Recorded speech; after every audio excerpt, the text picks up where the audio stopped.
BRS working president KTR ఆదేశాలతో రాష్ట్ర వ్యాప్తంగా రైతు వ్యతిరేక విధానాలపై నిరసనలు చేపడుతున్నామని చొప్పదండి మాజీ ఎమ్మెల్యే సుంకే రవిశంకర్ తెలిపారు. ఈ మేరకు కరీంనగర్ జిల్లా చొప్పదండిలో ఏర్పాటు చేసిన మీడియా సమావేశంలో మాట్లాడారు. ఎన్నికల సమయంలో ప్రతి ధాన్యపు గింజను కొనుగోలు చేస్తామని, అన్ని పంటలకు బోనస్ ఇస్తామని హామీ ఇచ్చిన కాంగ్రెస్ ప్రభుత్వం అధికారంలోకి వచ్చిన తర్వాత ఆ హామీలను పూర్తిగా విస్మరించిందని విమర్శించారు.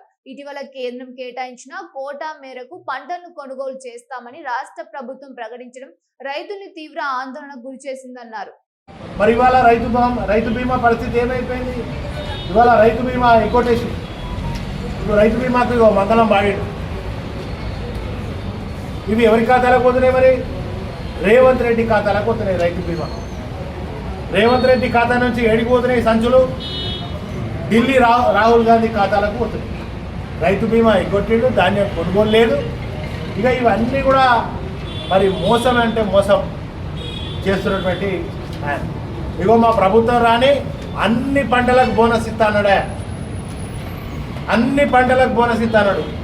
ఇవాళ అప్పుడేమో 70 రకాలు అన్నాడు, ఇప్పుడేమో 7 రకాలు 40 రకాలు అని అప్పుడు అన్నాడు, 60 అన్నాడు, 70, ఎంత ఏది నోటికత్తే కదే. ఇక మరి ఇలా సన్నాలకు 7 రకాలు పెట్టమంటాడు. ఆ 7 రకాల విత్తనాలు ఏందని కూడా చెప్తలేడు.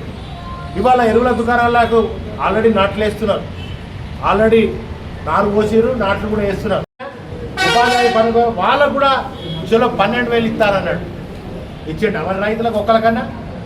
అంటే అన్నీ ఇక ఇట్లాంటి తప్పుడు నిర్ణయాలు, తప్పుడు అబద్ధపు హామీలు, 420 హామీలు ఇచ్చి ఇవాళ రైతు కూలీలను మోసం చేసిండు, రైతులను మోసం చేసిండు.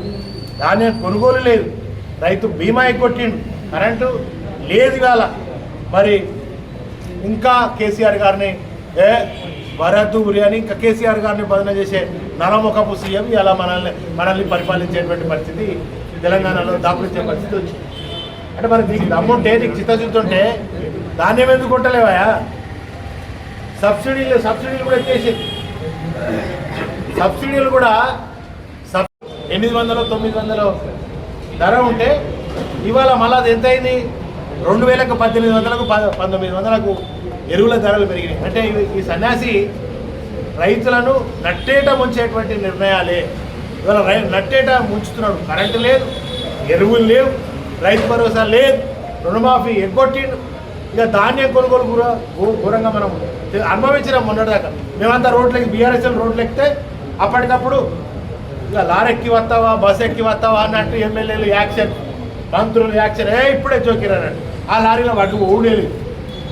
అంటే ఇప్పటివరకు ఇంకా ధాన్యం ఇక్కడనే ఉన్నది, కల్లాలలో ఉన్నది. ఇంకా నాటేసే పరిస్థితికి వచ్చినప్పుడు కూడా కౌలు రైతులకు 12,000 ఇస్తానడా రేవంత్ రెడ్డి. కౌలు రైతులకు అంటే రైతులకేమో 15,000 ఇస్తాడు. ఆ 15,000 ఎకరం మేము పెట్టిండు. కౌలు రైతులు అయితే 0 గాడిద గుడ్డు మిగిలిచ్చిండు కౌలు రైతులు.